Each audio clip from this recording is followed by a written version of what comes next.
this would seem too dangerous, but then logging is a hard and dangerous work, and these men take pride in their strength and courage. They are the men who fell the trees and get the logs out of the woods so that we may have lumber, for houses, for furniture, for the 1,000 uses of wood. And all in his day's work, over goes the top of this tree. The job of logging is well underway. Donkey engines are brought up to lift the big logs, haul them around and place them on railroad cars.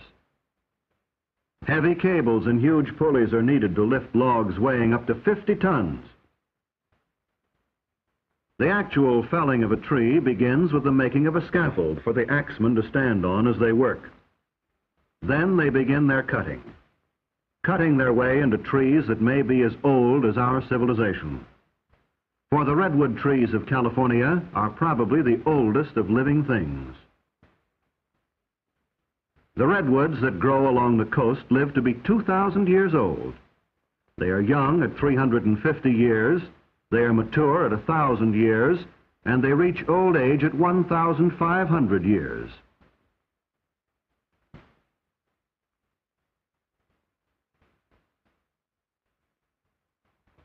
All of the world's history since Christ was born could have occurred during the life of perhaps one of these redwoods. But just as the tree itself is able to live through centuries, to live even through forest fires, so when the axes, the wedges,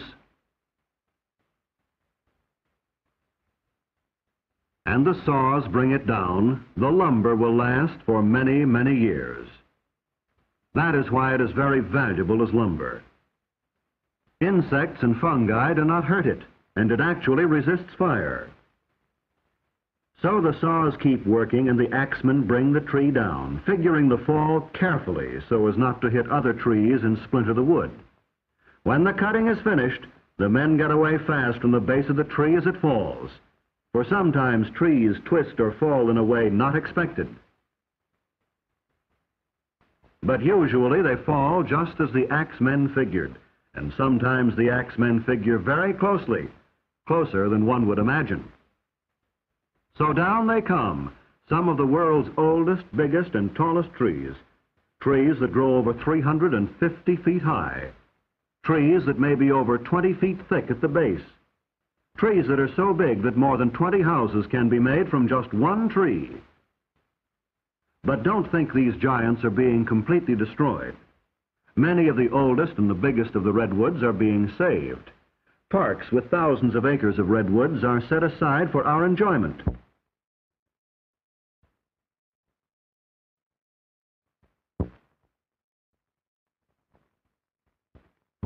But now the logs are cut to the lengths wanted by the mills and the carpenters and started on their way to becoming boards useful to mankind. But the journey is not quick, simple, or easy. The logs must be snaked out by big tractors and loaded onto heavy trucks, or dragged by the tractors out to the edge of the clearing where they can be picked up and carried overhead toward the railroad. The logs look small as they swing easily through the air. Notice the big tongs like ice tongs that are used in lifting and moving the logs, and the booms that swing the logs onto the flat cars. But with the arrival of the logs at the railroad, a second part of the log's journey to the mill has begun. Trees that were living and growing a few days before are now on their way to be sawn into lumber.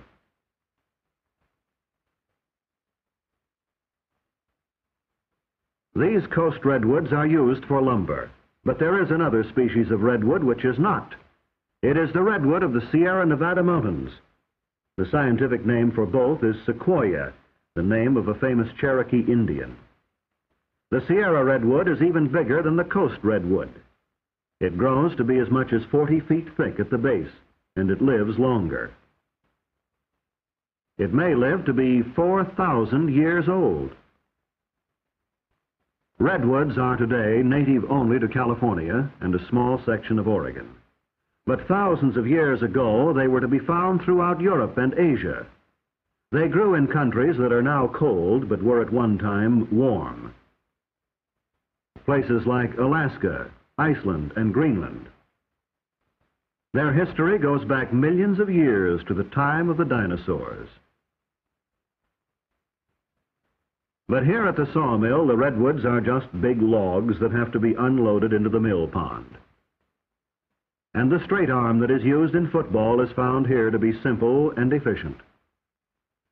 Trainload after trainload comes to the mill to meet the huge demand for redwood in this country and abroad. The demand for a wood that will not rot, that termites will not eat, that fire cannot easily burn.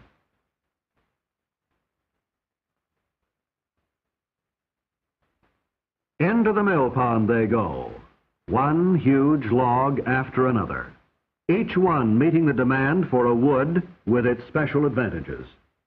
Here are the timbers that won't rot in wet mines, or the railroad ties that won't catch fire when burning cinders fall on them. And here is a mill where the logs are brought from the forest and stored in a mill pond where they can be easily moved.